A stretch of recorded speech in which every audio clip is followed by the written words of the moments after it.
প্রিয় ছাত্রছাত্রী, তোমাদের সকলকে আমার এডিএসএল স্টাডি রুমে স্বাগত। তোমরা যারা নেট সেট এবং জেআরএফ এর প্রিপারেশান নিচ্ছ এবং যাদের পছন্দের সাবজেক্ট এডুকেশন, তাদের জন্যই এই স্পেশাল ভিডিও। তো আগের ভিডিওতে আমি 83 নাম্বারের যে প্রশ্নটি দেখছো এখানে শেষ করেছিলাম। তো এখান থেকেই শুরু করছি। Arrange the following stage for developing and implementing a curriculum framework. তো এই প্রশ্নের উত্তর হবে অপশান 2। আমি দেখো লিখে রেখেছি। 1 নম্বরে আসছে এভিডেন্স গ্যাদারিং, 2 নম্বরে আসছে প্রিপারেশন, 3 নম্বরে আসছে ডেভেলপমেন্ট, 4 নম্বরে আসছে ইমপ্লিমেন্টেশন এবং 5 নম্বরে আসছে মনিটরিং অ্যান্ড ইভ্যালুয়েশন। তো নেক্সট প্রশ্ন 84।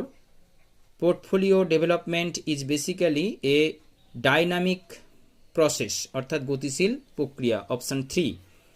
85 নম্বরের প্রশ্ন, which of the following constitutional provisions is made to eliminate discrimination of caste, creed or colour in any government aided school? এই প্রশ্নের উত্তর অপশান 2, আর্টিকেল 29। নেক্সট প্রশ্ন, গিভেন বিলো আর 2 স্টেটমেন্টস, দুটো statements রয়েছে।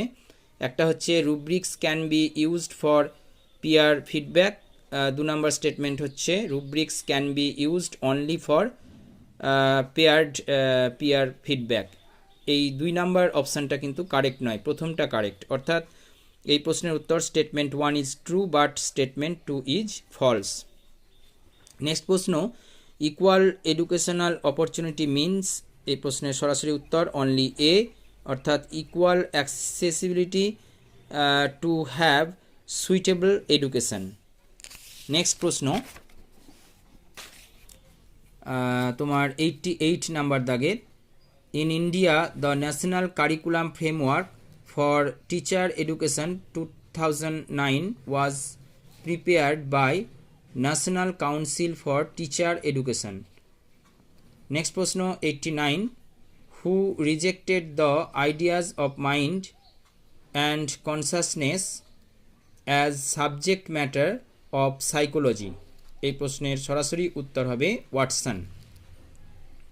নেক্সট প্রশ্ন 90 নাম্বার দাগের যে প্রশ্নটি রয়েছে দেখো, learning through informal education is called, এই প্রশ্নের উত্তর হবে option 4, learning by chance or incidental learning. Thank you for watching this.